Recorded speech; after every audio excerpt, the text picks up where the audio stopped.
సుప్రీంకోర్టులో special leave petition. Telangana రాష్ట్ర ప్రభుత్వం స్థానిక సంస్థల ఎన్నికలపైన హైకోర్టు ఇచ్చినటువంటి అంశం ఏదైతే జీవో నెంబర్ 9 పైన స్టే ఇచ్చిందో దాన్ని స్టే వెకేట్ చేయించడానికి తెలంగాణ రాష్ట్ర ప్రభుత్వం సుప్రీంకోర్టులో స్పెషల్ లీవ్ పిటిషన్ వేయబోతుంది. ఈ స్పెషల్ లీవ్ పిటిషన్ని రాష్ట్ర ప్రభుత్వం వేస్తుంది, కాంగ్రెస్ పార్టీ ఇంప్లీడ్ అవుతూ ఉంది దాంట్లోకి. సరే, ఇక్కడ స్పెషల్ లీవ్ పిటిషన్ ద్వారా ఏం జరగబోతా ఉంది, నిజంగా అక్కడ స్టే వెకేట్ అయ్యే అవకాశం ఎంతవరకు ఉంది, నిజంగా సుప్రీంకోర్టు తెలంగాణ రాష్ట్ర ప్రభుత్వం వాదనను సమర్థిస్తుందా, హైకోర్టు తీరును తప్పుపడుతుందా, ఎంతవరకు సుప్రీంకోర్టులో ఈ జీవో నెంబర్ 9 నిలబడే అవకాశం ఉంది. సో దీన్ని ఒక్కసారి మనం చర్చించుకున్న తర్వాత మిగతా అంశాల గురించి మనం మాట్లాడుకుందాం. ఇక్కడ జీవో నెంబర్ 9ని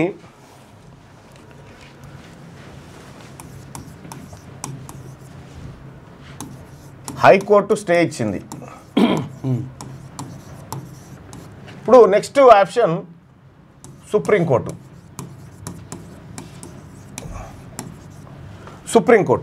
అయితే ఇక్కడ 2 రోజుల పాటు వాదనలు జరిగినాయి.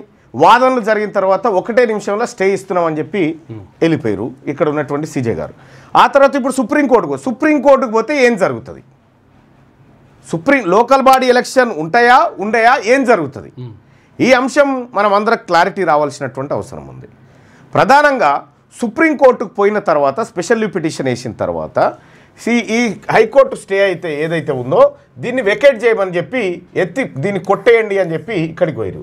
సో ఇక్కడ సుప్రీంకోర్టు ఏం చెప్తుంది, సుప్రీంకోర్టులో మనకి కృష్ణమూర్తి వర్సెస్ మహారాష్ట్ర కేసు కానీ లేకపోతే Indira Sawhney versus union of India case కానీ, ఈ 2 కేసుల్లో ఉన్నటువంటి అంశం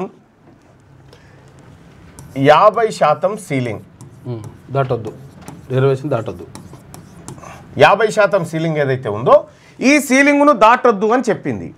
అయితే సీలింగ్ను దాటొచ్చు, ఎప్పుడు దాటొచ్చు, ఇది చాలా కీలకమైంది. సీలింగ్ను దాటొచ్చు, ఎప్పుడు దాటొచ్చు, సో డెడికేట్ కమిషన్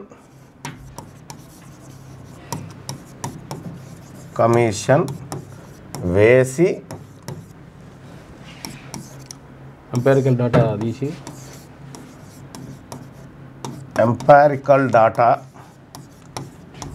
తీసి సేకరించి తీసి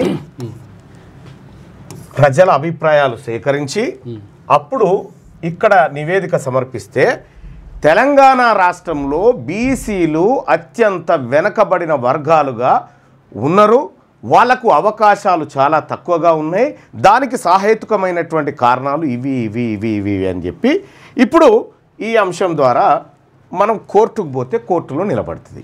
మరి ఇవి ఎంతవరకు పర్ఫెక్ట్ చేసిరు, వీటి విశ్వసనీయత ఎంత? తెలంగాణ రాష్ట్రంలో భూసాని వెంకటేశ్వర్ గారితో డెడికేట్ కమిషన్, సింగిల్ కమిషన్, ఒకే మనిషితోటి కమిషన్ వేసిరు. సో ఈ డెడికేట్ కమిషన్ రిపోర్ట్ గురించి ఎప్పుడైనా రేవంత్ రెడ్డి గారు చర్చ పెట్టిండా? లేదు, పెట్టలే. డెడికేట్ కమిషన్ తోటి చర్చ పెట్టాలి.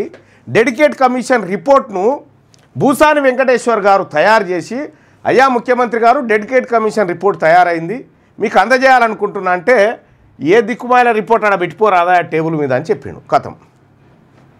ఇదే సుదర్శన్ రెడ్డి అనేటువంటి మాజీ జస్టిస్ని, రిటైర్డ్ జస్టిస్ ఎవరైతే ఉన్నారో ఆయనతోటి స్వతంత్ర కమిటీ, అది ఎందుకు పనికిరాని కమిటీ, 4 కూటానికి కూడా పనికిరాదు దాని రిపోర్టు, దాని కమిటీ రిపోర్ట్ను ఎంహెచ్ఆర్డీలో పోయి మీడియాను పిలిచి కమిటీ రిపోర్ట్ అందుకున్నాడు. అదే పనికిరాందేమో అందుకున్నాడు, పనికొచ్చే సుప్రీంకోర్టు టేబుల్ మీద పెట్టేదేమో అలా పెట్టిపోవా అని చెప్పిండు.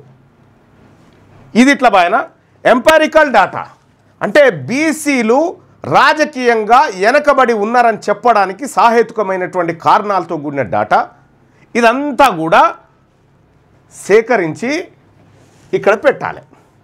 అయితే ఈ ఎంపారికల్ డాటా ఇప్పటి వరకు లేదు, అందులో ఏముందో ఎవరికి తెలియదు, దాన్ని పబ్లిక్ డొమైన్లో పెట్టలేదు. మొత్తం ఇదంతా వ్యవహారం జరగాలంటే ఫస్ట్ తెలంగాణ ప్రభుత్వం చేసినటువంటి కులగణన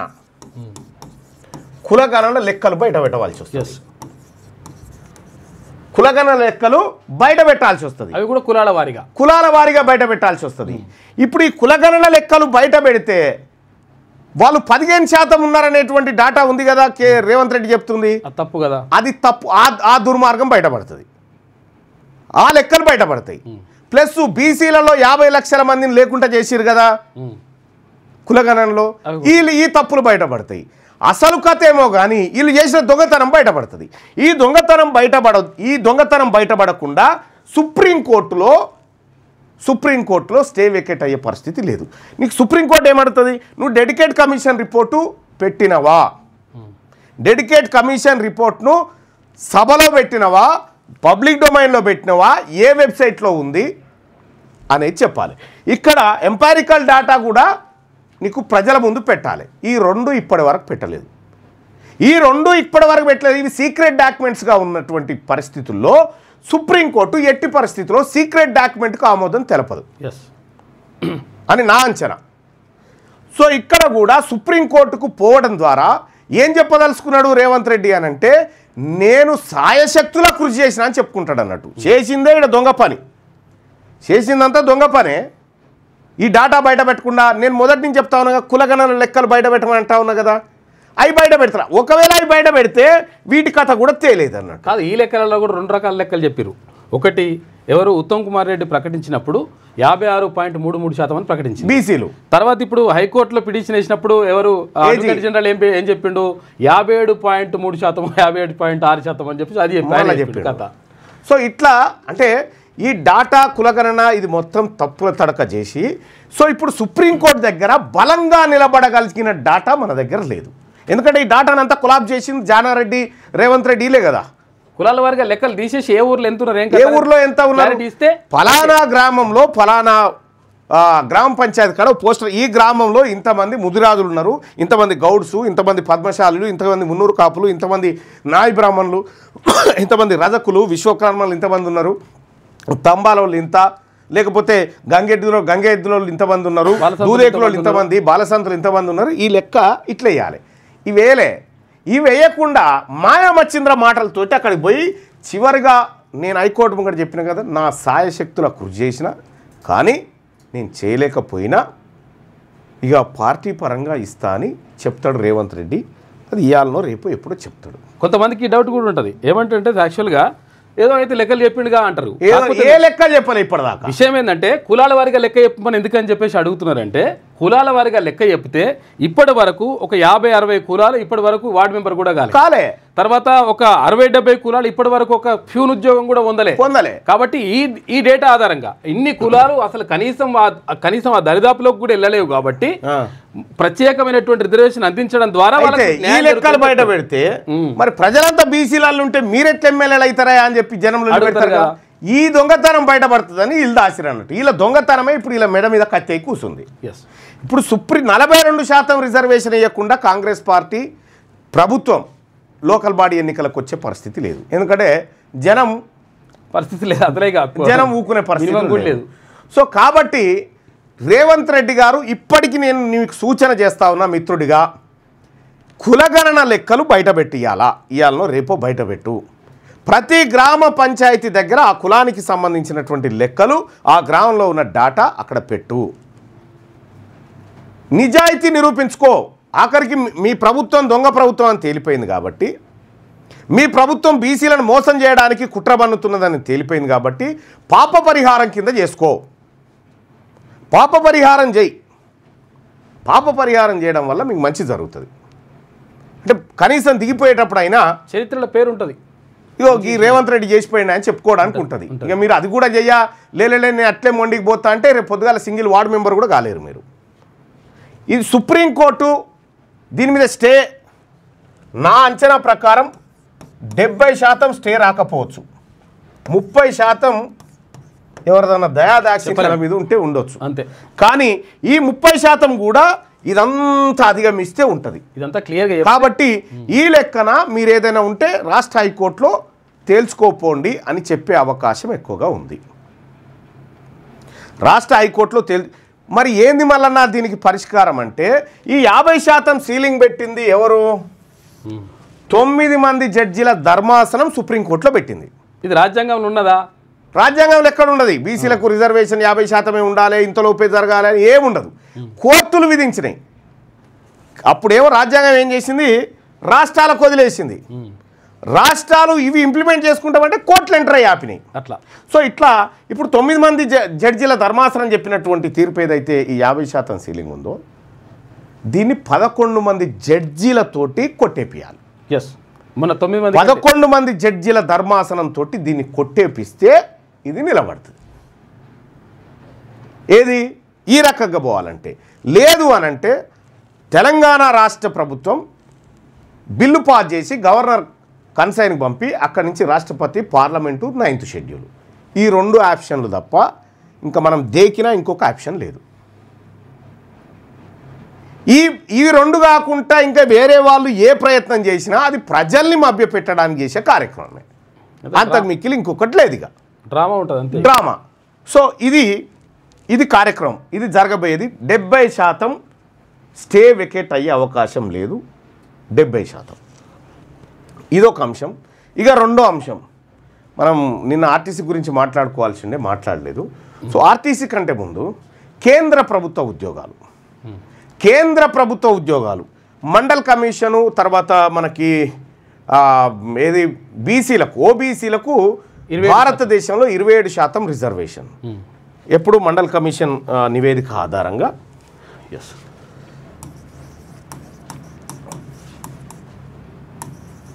ఈ మండల్ కమిషన్ నివేదికకు కూడా ఆయనే సహకారం చేసినట్టు పుంజాల శివశంకర్. అవును, ఓబీసీలకు 27% రిజర్వేషన్ ఎక్కడ, విద్యా ఉద్యోగాలలో. ఎస్, కేంద్ర ప్రభుత్వ ఉద్యోగాలలో ఇంత ఇవ్వాలి. మండల్ కమిషన్ అంటే బీసీలకు రిజర్వేషన్లు వచ్చి దాదాపు 33 సంవత్సరాలు గడుస్తూ ఉంది. 92 అంటే 33 సంవత్సరాలు బీసీలకు 27% రిజర్వేషన్ బీసీలకు కల్పిస్తూ 33 సంవత్సరాల క్రితం నుంచి స్టార్ట్ అయింది. అంతకుముందు లేదు. ఇప్పుడు మొన్న విద్యా సంస్థలలో ఎప్పుడు వచ్చింది దొరికేనా కొన్నిట్లలో, ఐఐఎంలు ఇందులో ఈ మధ్యలో మొన్న 10-15 ఏళ్ళ కింద, అప్పటిదాకా లేదు. సో ఇక్కడ 33 సంవత్సరాల క్రితం వచ్చింది కదా. మరి ఈ దేశానికి స్వతంత్రం వచ్చినటువంటి ఈ 77-78 ఏళ్ళ కాలము, బీసీలకు రిజర్వేషన్ వచ్చినటువంటి 33 సంవత్సరాల కాలం. సో ఈ కాలంలో తెలంగాణనే కాదు భారతదేశంలో బీసీల జనాభా అన్ని రాష్ట్రాలు కలుపుకుంటే బీసీల జనాభా 52% అని మండల్ కమిషన్ చెప్పింది. తెలంగాణలో ఎక్కువ ఉన్నారు, అటు కర్ణాటకలో ఎక్కువ, ఏపీలో ఎక్కువ. అప్పుడు 52% మంది బీసీలు దేశవ్యాప్తంగా ఉన్నారనేది మండల్ కమిషన్ నివేదిక.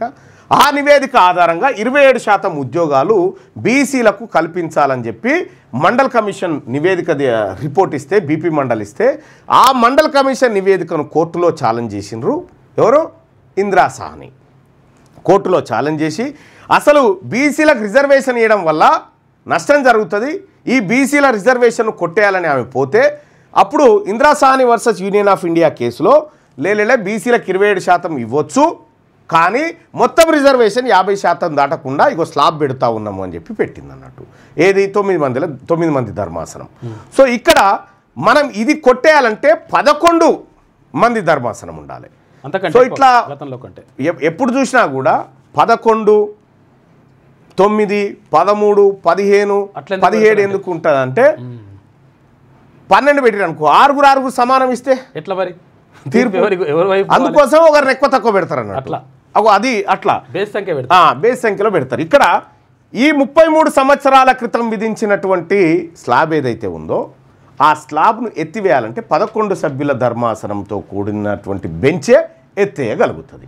ఇక ఇప్పుడు ఈ 33 సంవత్సరాలు ఓబీసీలు ఈ భారతదేశంలో ఎన్ని ఉద్యోగాలు సంపాదించారు? 27% రీచ్ అయ్యారా? ఒకసారి మనం రివ్యూ చేసుకోవాలి దీన్ని. దానికి సంబంధించినటువంటి ఒక డేటాను మనం ఇప్పుడు చూద్దాం.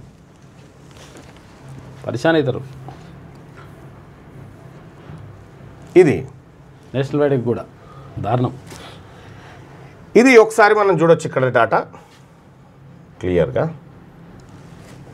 ఇది ministry of finance, government of India నుంచి across all departments across all department, financial department కానీ, investment and public asset management కానీ, ఎకనామిక్స్ ఎక్స్పెండిచర్ కానీ, ఎకనామిక్ అఫైర్స్ కానీ, ఫైనాన్స్ డిపార్ట్మెంట్కి సంబంధించినటువంటి దాంట్లో ఓబీసీ ఉద్యోగులు ఎంతమంది ఉన్నారు కేంద్ర ప్రభుత్వం ఉద్యోగాలలో? సో గ్రూప్ ఏ ఉద్యోగాలు ఉన్నాయి. గ్రూప్ ఏ ఉద్యోగాలు మొత్తం డిపార్ట్మెంట్ ఆఫ్ రెవెన్యూలో 8,443 ఉద్యోగాలు ఉంటే అందులో ఓబీసీలు ఎంతమంది ఉన్నారా అంటే 1,173. అంటే ఎంత పర్సెంటేజు? 13.89. 13.89%. 13% ఉన్నారు. 27 ఉండాలనుకుంటే, అంటే మినిమం 27 అనుకుంటే, అంటే దీనికి ఇంకెంత కలవాలి 27కు? కనీసం ఇంకొక 13.1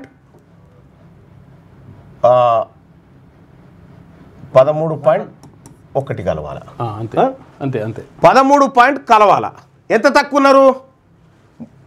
బీసీలకు రిజర్వేషన్ వచ్చిన తర్వాత కూడా 33 ఏళ్ళకు కూడా కేంద్ర ప్రభుత్వంలోని డిపార్ట్మెంట్ ఆఫ్ రెవెన్యూలో గ్రూప్ ఏలో ఇంకా 13% ఉద్యోగులు బీసీలు లేరు. సగం మంది లేరు అన్నట్టు బరాబరిగా. ఇక గ్రూప్ బి ఉద్యోగాలలో 45,737 ఉద్యోగాలు ఉంటే కేవలం 6,769 మంది మాత్రమే ఓబీసీ స్టాఫ్ ఉన్నారు. అంటే 14% మాత్రమే ఉన్నారు. అలా 13 పోయింది. గ్రూపు సిలో 43,940 ఉద్యోగాలు ఉంటే 9,981 ఉన్నారు. అంటే ఇది 22% ఉంది. సో ఇక్కడ ఓవరాల్గా ఈ మొత్తం చూసుకుంటే 18.26% మాత్రమే బీసీ ఉద్యోగులు ఉన్నారు. 18.26% మాత్రమే. ఇంకా 9% మంది, ఇంకా 9% బీసీ ఉద్యోగాలు లేవు. రిజర్వేషన్ వచ్చినాక పరిస్థితి ఇది. బీసీలకు రిజర్వేషన్ వచ్చిన తర్వాత ఇప్పటికి కూడా ఈ దేశంలో 27% మంది బీసీ రిజర్వేషన్ రీచ్ కాలేకపోయింది. చెప్పడానికి ఉదాహరణ డిపార్ట్మెంట్ ఆఫ్ ఫైనాన్స్లో కూడా ఆల్మోస్ట్ ఆల్ ఇదే పరిస్థితి, 27 రీచ్ కాలే.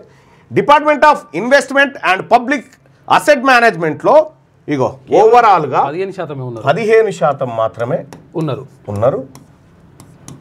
ఇక్కడ డిపార్ట్మెంట్ ఆఫ్ ఎకనామిక్స్ ఎక్స్పెండిచర్లో 20% ఉన్నారు. ఇక్కడ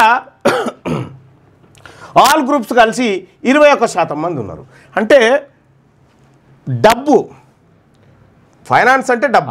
ఈ దేశంలో కీలకమైనటువంటి ఆర్థిక శాఖలో బీసీల పరిస్థితి ఇంత దారుణంగా ఉంది. సో ఇప్పటికి కూడా బీసీలు 27%ను రీచ్ కాలేకపోయినారు. మీకు ఇంకొక గమ్మత్ విషయం చెప్పాలా? ఐఐటి ఐఎంఎంలో ఒక 4%, 5% కూడా లేరు ప్రొఫెసర్లు. 4% కూడా లేరు. 4% కూడా లేరు. సో ఇట్లా కేంద్ర ప్రభుత్వ ఉద్యోగాలలో ఏంది ఉంటారు, ఏడుంటారు? చాలా చాలా చిన్న ఉద్యోగాలు ఉంటాయి చూడు, ఉద్యోగాలు, అటెండర్లు ఆడ ఉంటారు అన్నట్టు, ఊడ్చకాడ తుడిచకాడ. ఎందుకంటే అవి వాళ్ళు చేస్తే నామూసి అవుతాయి కదా, అప్పర్ క్యాస్ట్ వాళ్ళు చేస్తే.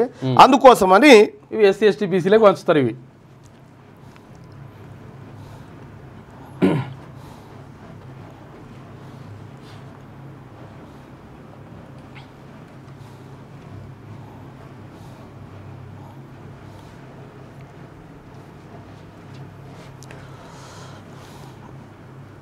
పోయిందన్నది చాలా మంచి డాటా ఉండే. అది కేంద్ర ఎన్ఫోర్స్మెంట్ డైరెక్టరేట్ ఉందా, ఎన్ఫోర్స్మెంట్ డైరెక్టరేట్లో 89% అప్పర్ క్యాస్ట్ ఉంది, 89.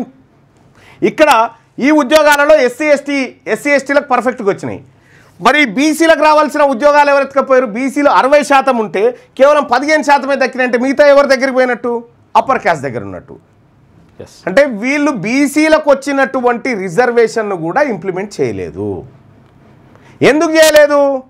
ఎందుకు చేయలేదంటే బీసీలు ఆర్థికంగా బలపడితే మా ప్రభుత్వాలు పోతాయి, మనం ఎవరు దేకడనేది అప్పర్ క్యాస్ట్ ఆడినటువంటి ఒక కుట్ర నాటకం ఇది డాటా. సో దీంతో పాటు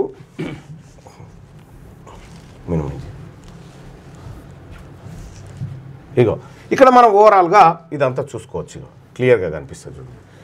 ఓబీసీ రిప్రజెంటేషన్ డిపార్ట్మెంట్ ఆఫ్ రెవెన్యూలో ఈ శాతాలు చూసుకోవచ్చు. కేవలం 27%, కనీసం 27% ఉండాల్సిన బీసీలు 14% ఉన్నారు. డిపార్ట్మెంట్ ఆఫ్ ఫైనాన్స్ సర్వీసెస్లో 27% ఉండాల్సిన ఓబీసీలు 19% ఉన్నారు. Department of investment public asset మేనేజ్మెంట్లో 10% ఉన్నారు. చూసుకో. డిపార్ట్మెంట్ ఆఫ్ ఎకనామిక్ ఎక్స్పెండిచర్లో 23% ఉన్నారు. డిపార్ట్మెంట్ ఆఫ్ ఎకనామిక్ అఫైర్స్లో కేవలం 23% ఉన్నారు. SEBI, security exchange board of India, ఈ సెబీలో 26% మంది ఉన్నారు. ఇందులో ఉద్యోగులు 279 ఉన్నాయి. ఎక్కడైతే రిస్క్ ఉంటుందో ఆ రిస్క్ కాడ బీసీలు ఉంటారు. ఇక ఆరామ్సే కూర్చొని కాలు మీద కాలు వేసుకొని చేసే నౌకర్ల కాడ అంతా అప్పర్ క్యాస్ట్ నామినేటెడ్ బ్యాచ్. ఇక ఇక్కడ చూడ్రి, ఇది చూడొచ్చు, group A OBC representation ministry of ఫైనాన్స్లో ఇగో ఇది మన పరిస్థితి. ఇది మార్చు, ఇది 27% కాడికి 60% కాడికి కాదు. ఈ ఎర్రగీత ఉందా 27% గీత కాన్స్టిట్యూషనల్ కోటా, ఈ కోటాను కూడా రీచ్ కాలేదు ఇప్పటిదాకా. మనం లెక్క ఈ కోటాను కూడా మనం ఇప్పటికి రీచ్ కాలేదు. అంటే కేంద్ర ప్రభుత్వ ఉద్యోగాలలో కూడా మనం ఇంకా కోటాను రీచ్ కాలే. కోటాను రీచ్ కాకపోగా ఇక్కడ మనం బాగా అబ్జర్వ్ చేయాలి, బీసీలకు ఓబీసీ రిజర్వేషన్లు 27% కల్పించాలని మండల్ కమిషన్ 1990లో నివేదిక ఇచ్చింది.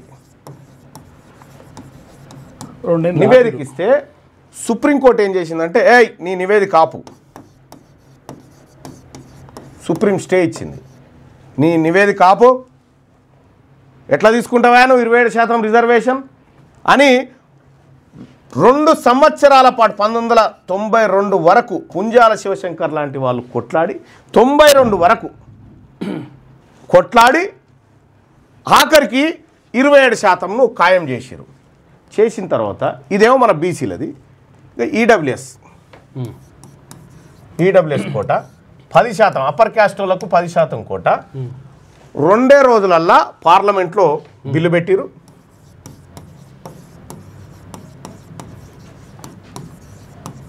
బిల్లు పార్లమెంట్ బిల్లు పాస్ అయింది కదా. పాస్ అయిన తర్వాత మాకేమంటేనేమో 2 ఏళ్ళు ఆపిర్రు, ఈ ఉచితార్థంగా మోసం చేస్తూ ఉన్నారని చెప్పి బీసీలంతా సుప్రీంకోర్టుకు పోతే సుప్రీంకోర్టు ఏం చెప్పిందంటే, అలా పేదోళ్ళు లేరా అనే వాళ్ళ పరిస్థితి ఏందా, చల్ మేము ఆపం, ఇంప్లిమెంట్ చేసుకోపోరని చెప్పి కొట్టేసింది. అప్పర్ క్యాస్ట్ వాళ్ళకు ఒక న్యాయం, న్యాయస్థానాల్లో బీసీలకు ఒక న్యాయం. ఇక్కడ ఏం జరిగింది మళ్ళీ, నిన్న బీసీల సంగతి చూస్తారు కదా, న్యాయస్థానాలలో ఈడబ్ల్యూఎస్ కోట 50%, 50% ఈడబ్ల్యూఎస్ కోట. ఇక ఆర్టీసీ తెలంగాణ రాష్ట్రంలో అక్కడనేమో కమిషన్ వేసి అధ్యయనం చేసి అవన్నీ చేసి రీడ్ అధ్యయనం లేదు, కమిషన్ లేదు, తర్వాత ధర్నా లేదు, డిమాండ్ కూడా లేకుంటే 10% ఇచ్చేసి రీడా ఈడబ్ల్యూఎస్. ఇప్పుడు బీసీసీ అంటే ఫస్ట్ బీసీసీ అది ఎక్స్ప్లెయిన్ చేయి. ఫస్ట్ బీసీసీ ఎక్స్ప్లెయిన్ చేయి.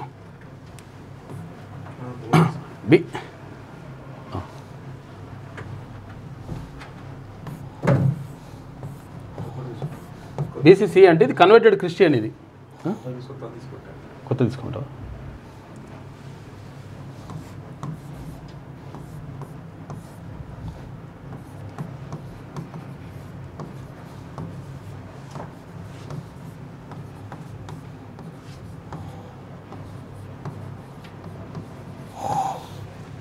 అందులో అందరు కూడా ఉంటారు. బీసీసీ అంటే కన్వర్టెడ్ క్రిస్టియన్స్. ఇందులో మెయిన్గా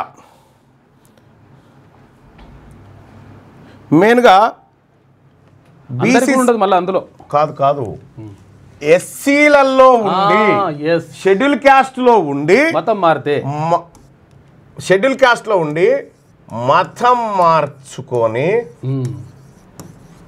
వాళ్ళ ఎస్సీ రిజర్వేషన్ కోల్పోయి క్రైస్తవంలోకి చేరిన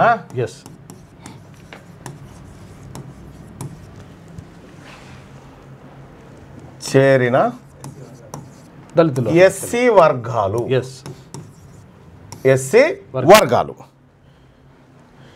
వీళ్ళు అయితే వీళ్ళని బీసీలలో తీసుకొచ్చి వీళ్ళకి ఏం చేసిరంటే 1% రిజర్వేషన్ అని ఇచ్చారు. 1% రిజర్వేషన్ వీళ్ళకు. ఇక్కడ ఇదే బీసీలలో ఉన్నటువంటి అత్యధిక జనాభా ఉన్న బీసీకి 10% వర్గాలు, BCA, BCB, BC D C పోయింది ఇందాక. అన్ని కలిపేద్దాం. సి కూడా BC C, BC D, BCE, ఈ కూడా అది ముస్లిమ్స్, బీసీఈ మైనార్టీ. రైట్. ఇక్కడ బీసీలను ఇప్పుడు 5 కేటగిరీలుగా తీసుకొచ్చారు. బీసీఏలో అత్యంత వెనుకబడిన మోస్ట్ బ్యాక్వర్డ్ క్లాసెస్. ఎస్, చాకలి మంగలి, అత్యంత వెనుకబడిన బాలసంతుల కుల వృత్తుల వాళ్ళు, బాలసంతుల వాళ్ళు, సంచార జాతులు, దాదాపు 33 భిక్షాటన చేసే కులాలు ఉన్నాయి. సంచార జాతులు ఉన్నాయి ఎక్కువ. ఇక బీసీబీలో ఇతర వెనుకబడిన తరగతులు, ఇందులో గౌడ్లు, కుమ్మరులు, తర్వాత వీళ్ళు పద్మశాలీలు, తర్వాత విశ్వకర్మలు, తర్వాత ఇందులోకి వస్తారు. బీసీసీ కుర్మలు కూడా అందులోకి వస్తారు. బీసీబీలోకి ఎస్సీ నుంచి బీసీలోకి వచ్చిన వారు. ఆ తర్వాత బీసీడీ, ఇందులో యాదవులు, మున్నూరు కాపులు, ముదిరాజులు, ఇతర వెనుకబడిన, ఇందులో యాదవులు, ముదిరాజులు, మున్నూరు కాపులు, తర్వాత ఇతర వెనుకబడిన కులాలు. ఇక్కడ బీసీఈ అంటే సామాజికంగా, ఆర్థికంగా వెనకబడిన ముస్లింలు.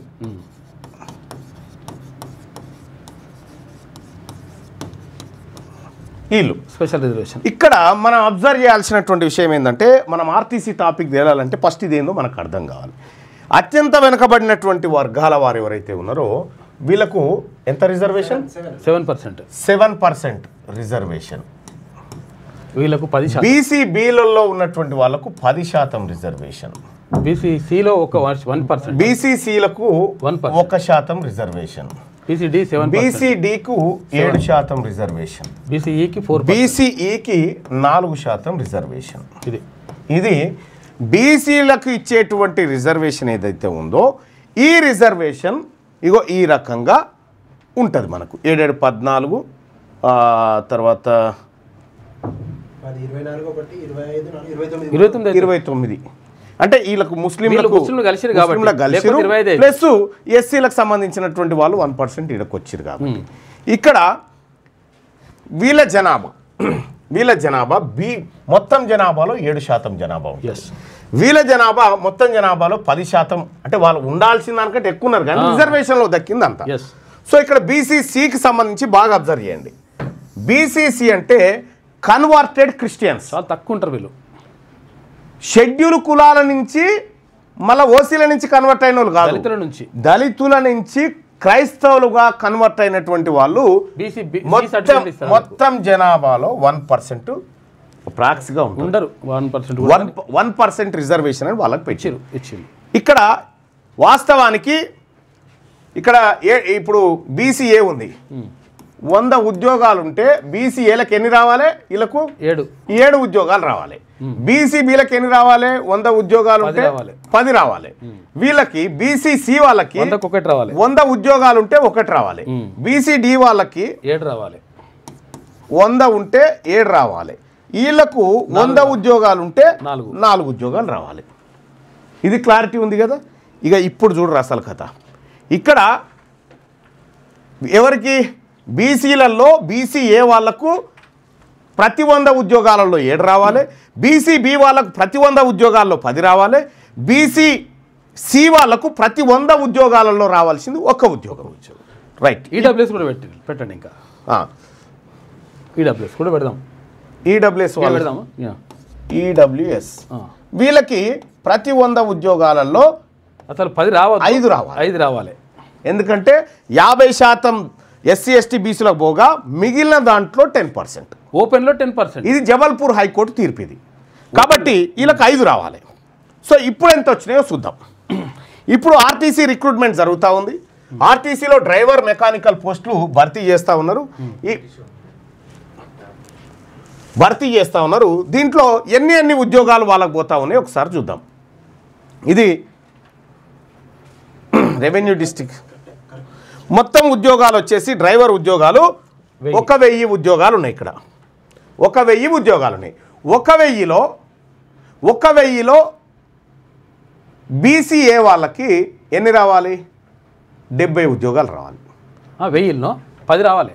కాదు, బీసీఏ వాళ్ళకి ఏ వాళ్ళకి 70 రావాలి. బీసీఏ వాళ్ళకి ఓకే, సి వాళ్ళకు 10 రావాలి. బీసీఏ వాళ్ళకి 70 ఉద్యోగాలు రావాలి. ఎస్, ఇక్కడ 78 ఏది రిజర్వ్డ్. ఇక్కడ బీసీబీ వాళ్ళకి 100 రావాలి. వచ్చినాయి ఎన్ని? 68 వచ్చినాయి. ఇక బీసీసీ ఉన్నారు కదా, బీసీసీ వాళ్ళకి 10 రావాలి.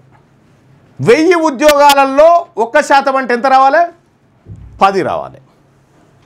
కానీ 91 వచ్చినాయి. ఇక్కడ ఇవి అమ్ముకునే కథ ఇదంతా. 91 వచ్చినాయి.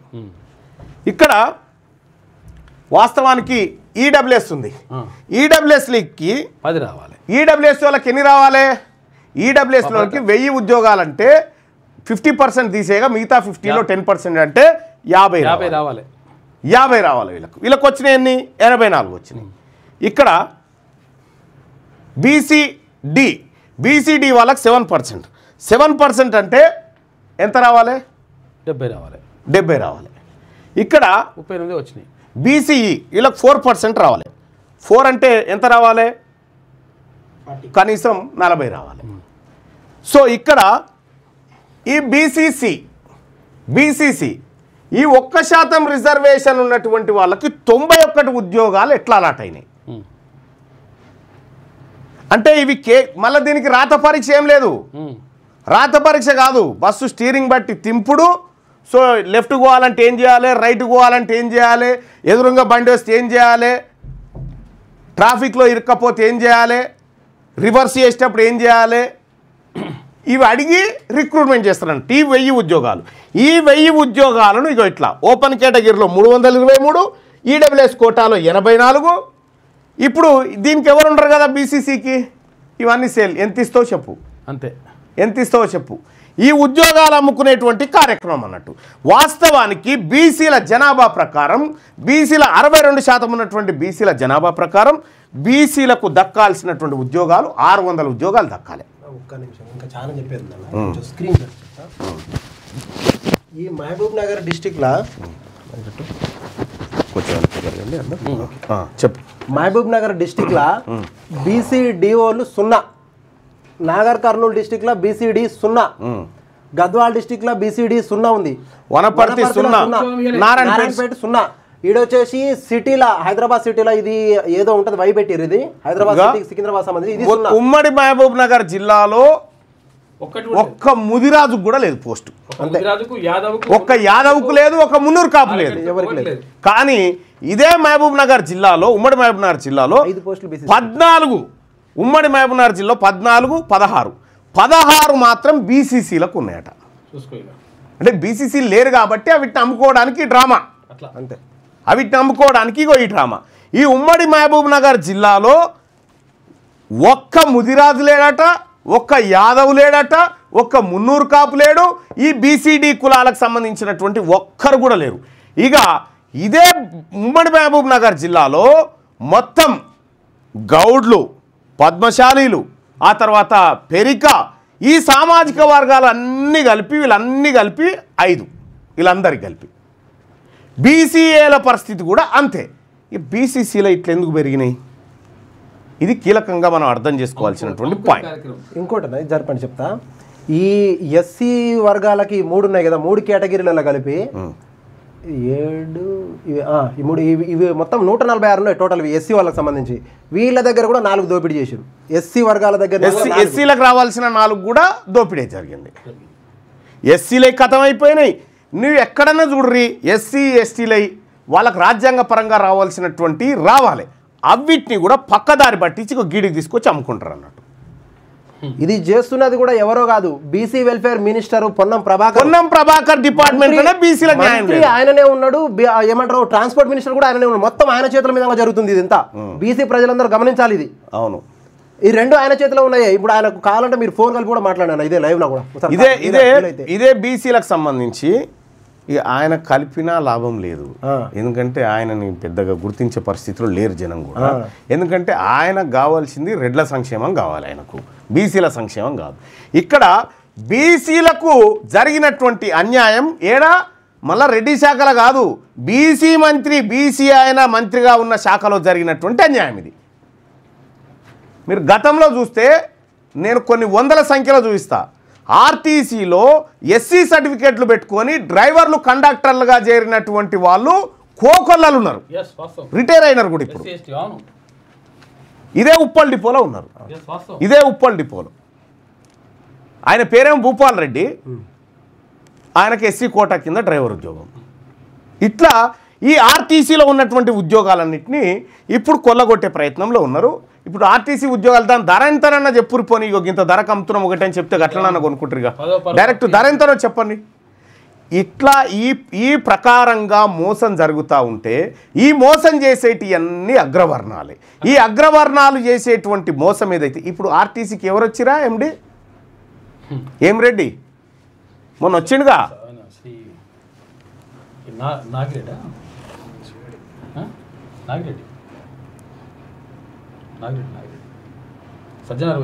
సజ్జనార్ బొంగనే ఇప్పుడు రెడ్డి వచ్చిండు, రెడ్డిని తీసుకొచ్చి పెట్టిరు నాగిరెడ్డి, నాగిరెడ్డిని తెచ్చిరు. ఇక నాగిరెడ్డి ఈ దుకాణం కొలాయించిండు. ఇక నాగిరెడ్డి కొలాయించిన దుకాణం ఇది. అక్కడ న్యాయస్థానాలల్లో ఇక్కడ ఆర్టీసీ కాడ ఇప్పుడు ఇంకో ఆయన టీజీపీఎస్సీలో ఇంకొక రెడ్డి జొర్రిండు. మళ్ళా ఇంత లొల్లి నడుస్తున్నాక మళ్ళీ రెడ్డి జొర్రి 25,000 ఉద్యోగాలు త్వరలో వేయబోతా ఉన్నాం, తయారుండ్రా, ఈడబ్ల్యూఎస్ కోటా వల్లరా ఎత్తుకపోతాను తయారుండ్రు అని చెప్తా ఉన్నారు. నేను చెప్తా ఉన్నా మిస్టర్ రేవంత్ రెడ్డి ముఖ్యమంత్రి గారు, మీరు ఈ తమాషాలు చేస్తే మిమ్మల్ని రోడ్ల మీద జనం పరిగెత్తించి కొడతారు. మా కళ్ళ ముంగట మా వాళ్ళకు అన్యాయం చేసుకుంటా, మా ఉద్యోగాలు దొంగతనంగా దోపిడీ చేసుకుంటా, ఇలా కోర్టులలో గదానా ఈడబ్ల్యూఎస్ కోటా 10% ఉంటే 52% తీసుకుంటారా కోర్టులలో?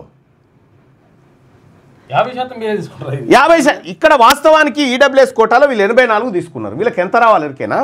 ఎస్సీ ఎస్టీ బీసీలకు 50 బోంగా మిగిలిన 50 అంటే ఎన్ని? 500 ఉద్యోగాల్లో 10% అంటే ఎన్ని రావాలి? 50 రావాలి. ఇది జబల్పూర్ హైకోర్టు ఉత్తర్వు. ఇది ఓపెన్లో 10% మొత్తం ఇందులో 1000 ఉద్యోగాల్లో 10 తీసుకుంటారు. 10 కాదు, జనరల్ స్థానంలో మిగిలిన 50% నుంచి 10 రావాలంటే వీళ్ళకి 50 రావాలి. 34 ఎత్తుకపోయారు చూడు, అత్యధికంగా 34 అధికంగా ఎత్తుకపోయారు. కాబట్టి ఈ రెడ్ల ప్రభుత్వం, ఈ అగ్రవర్ణాల ప్రభుత్వం కూలితే తప్ప, ఈ అగ్రవర్ణ ప్రభుత్వం కాలిపోతే తప్ప, ఈ అగ్రవర్ణ ప్రభుత్వానికి పుట్టగతులు లేకుండా పోతే తప్ప బీసీలకు న్యాయం జరగదు. అందుకోసమే తెలంగాణ రాష్ట్రంలో తెలంగాణ రాజ్యాధికార పార్టీ బీసీల సంక్షేమాన్ని కాంక్షిస్తూ ఈ భూమిపైన పుట్టింది. 3 ఏళ్లలో వీళ్ళు చేసిన అరాచకానికి గోరి కట్టడమే ఆ పార్టీ లక్ష్యం. మిత్రులారా, తెలంగాణ రాజ్యాధికార పార్టీ రేపొద్దున వీటన్నిటిపైన ఖచ్చితంగా ఎంక్వైరీ చేస్తుంది. ఎవడెవడైతే ఈ ఉద్యోగాలు అమ్ముకుండో, నిన్న ఇది హైకోర్టు ఉందిగా, కోర్టులది, నిన్న నాకు ఫోన్ చేసింది 7 lakhs అడిగిరన్నా నన్ను ఉద్యోగం ఇస్తా అని. నాకు 100 ఫోన్లు. అది ఎవరో కాదు, మళ్ళీ ఒక రెడ్డోళ్ళ పిల్లగాడే వచ్చి చెప్పిండు. అదేముండదు, అంతా మేము చూసుకుంటాం. దాని మీద ఖచ్చితంగా నేను కోర్టుకు పోతానా, హైకోర్టుకు పోతా, సుప్రీంకోర్టు పోతా, దీని మీద కూడా పోతా. ఖచ్చితంగా నేను చెప్తున్నా, బీసీలో ఉన్న డ్రైవర్ ఉద్యోగాలకు అప్లై చేసిన అభ్యర్థులు అందరూ బీసీలో ఉన్నటువంటి మొత్తం దగా జరుగుతుంది ఇక్కడ. నేనైతే ఖచ్చితంగా కోర్టుకు పోతా. తర్వాత నేను నెంబర్ కూడా ఇస్తా. కోర్టుకు పోతే ఎవరు ఉంటారు? ఖచ్చితంగా పోవాల్సిందేనా? ఎవరు ఉంటారని నీకు ఈడ ఉన్నా కానీ సుప్రీంకోర్టుకైనా పోతా. ఈడ తీసేసి ఉన్నారు, ఇక చేసేది ఏం లేదు. ఇక అందుకోసమే రాజ్యాధికారం ఒకటే మార్గం. దీనికి రాజ్యాధికారం ఒకటే మార్గం. తెలంగాణ రాజ్యాధికార పార్టీలో భాగస్వాములు కావాల్సిందిగా ప్రజలందరినీ రిక్వెస్ట్ చేస్తా ఉన్నా. రేపు 15వ తారీఖు రోజు మహబూబ్ నగర్కి వస్తా ఉన్నాం. మహబూబ్ నగర్లో ప్రశ్న మీది, జవాబు నాది. ఏ ప్రశ్న అడుగుతారో అడగండి. తెలంగాణ సామాజిక తెలంగాణ ఇంటలెక్చువల్ ఫోరం ఆధ్వర్యంలో, తెలంగాణ బీసీ జేఏసీ ఆధ్వర్యంలో ఓం కన్వెన్షన్లో రేపు 3 గంటలకు మహబూబ్ నగర్లో నేను వస్తా ఉన్నా. అక్కడ ప్రశ్న ప్రజలది, జవాబు మల్లన్నది. ఈ కార్యక్రమం ఉండబోతా ఉంది. అలాగే ఈ కార్యక్రమంలో పాల్గొనేటువంటి వాళ్ళు ఎవరైతే ఉన్నారో అక్కడ ఉన్నటువంటి రిటైర్డ్ డిఓ గారు విజయ్ కుమార్ గారు, ఆయన నెంబర్ రాయి, ఆయన నెంబర్ ప్లస్ శ్రీనివాస్ నెంబర్ రాయి. అసలు తెలంగాణ రాజ్యాధికార పార్టీలో జైన్ కావడం కోసం ఏం చేయాలంటే ఇగో ఇది తెలంగాణ రాజ్యాధికార పార్టీ అనేటువంటిది ఈ పార్టీని అందుకోసమే స్థాపించిన, ఇక నా ప్రజల్ని వీళ్ళు బతకనియరు అనేటువంటి ఉద్దేశంతో ఈ పార్టీ స్థాపించడం జరిగింది. ఈ పార్టీలో వాళ్ళు చూడ్రి, మనకు రిజర్వేషన్ వద్దని చెప్తా ఉన్నారు, వాళ్ళ కథ చూడ్రి. వాళ్ళు ఇగో బీసీలకు ఇచ్చిన డబ్బు గిది, ఓసీలు ఎత్తుకపోయిన డబ్బు గిది. ఇగో అగ్రవర్ణాల చేతుల్లో 67 లక్షల ఎకరాల భూములు ఉన్నాయి.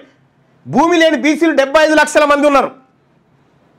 రాజకీయ వాటా బీసీలకు దక్కాలంటే ఇగో ఎమ్మెల్సీ ఎన్నికలలో చూడ్రి, బీసీలకు ఎన్ని దక్కాలి? 25 ఎమ్మెల్సీలు దక్కాలి లెక్క ప్రకారం.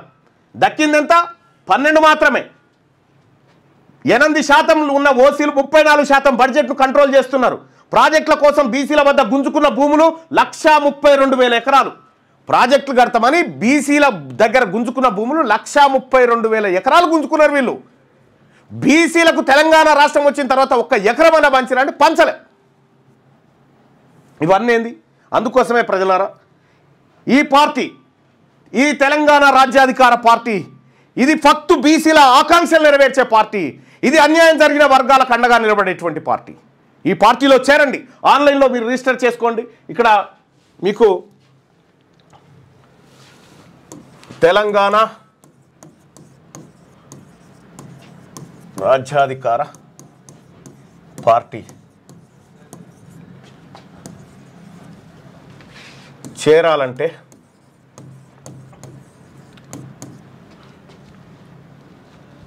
986654 ఈ నెంబర్కు వాట్సాప్లో మిస్డ్ కాల్ ఇవ్వండి. మామూలు కాల్లో కాకుండా వాట్సాప్లో ఇవ్వండి, మిస్డ్ కాల్, మిస్ కాల్ ఇవ్వండి. లింక్ వస్తుంది మీకు. ఆ లింక్ వచ్చిన తర్వాత ఆ లింక్ ఓపెన్ చేసి వాట్సాప్లో మిస్ కాల్ ఇవ్వండి ఈ నెంబర్కి. మీరు మీరు మీరు మీరు మిస్ కాల్ ఇవ్వగానే మీకు ఒక లింక్ వస్తుంది. ఆ లింక్ పైన క్లిక్ చేసి మీరు దాంట్లో మన ఇందులో జాయిన్ కావచ్చు. తెలంగాణ రాజ్యాధికార పార్టీలో వెంటనే జాయిన్ కావచ్చు ఆ లింక్ ద్వారా.